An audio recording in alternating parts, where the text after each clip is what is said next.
Kapag nakakain po kami kanina po ng ng samyup po. Thank you very much po. Masaya po kaming lahat. Busog po. Sino mo nang interview ni Ate Faye na may bigote? Kalok alike mo kasi eh. Ay, sino yung interviewer? Kumusta po mga kalingap? So, actually po, nagkakaroon na lang talaga ako ng bigote po. 21 Hong Kong. Shoutout po sa inyo. Thank you very much po sa pakulay. So, thank you very much po. Ako po, yun po nga po, may bigote po tayo that time kasi wala po kasi sa plano po na mag-vlog po ako that time. Ang pupuntahan ko po kasi noon talaga si Nanay Generous. Pero wala po siya. So, yun po. Sabi ko wala rin naman. That time may bigote na rin tayo ay. First time ko ba magkaroon ng bigote sa baglag po pala. Nagano po kasi medyo para malinis po.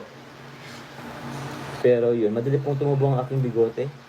Thank you very much po. At Tita Esther Okife, maraming salamat po. Tita Ben de la Cruz, shoutout po sa inyo. Sa mga Team Kamote and Team Jomcar Manila, maraming salamat po. Shoutout po ay Ate Che, I don't know if andito sa Ate Che. Hello po kila Tita Kat, shoutout po sa inyo. Tita Oli, Mami Soma, Tita Loya, Tita Rosy Tenet, Ate Ichi, Tita Julie Santos. Thank you very much po. Hello sa mga taga. Yun.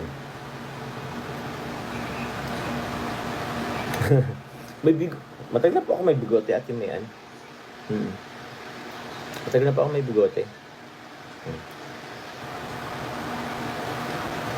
Congrats daw, top 15 charity vlogger ka sa buong Pilipinas. Ay, grabe po. Ay, oo nga, parang nakita ko po yun.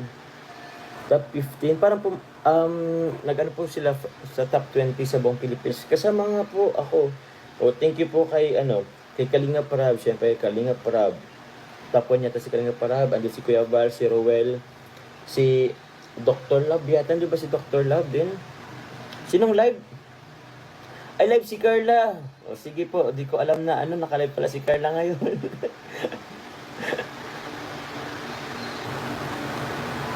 Ariana TV, shoutout po sa inyo. So, this time po mga kalingap, salamat po. Basta sa lahat po, mag-live po muna ako. Mag-live po muna ako. Para, support niyo po si Carla po, mga ngapkali. Okay? Wag muna.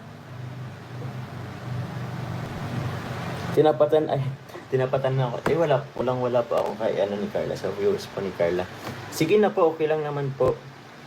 Di ko rin alam, di man nagsabi din na magla-live siya. Baka hindi rin niya alam na ka-live ako. Okay lang din naman yan.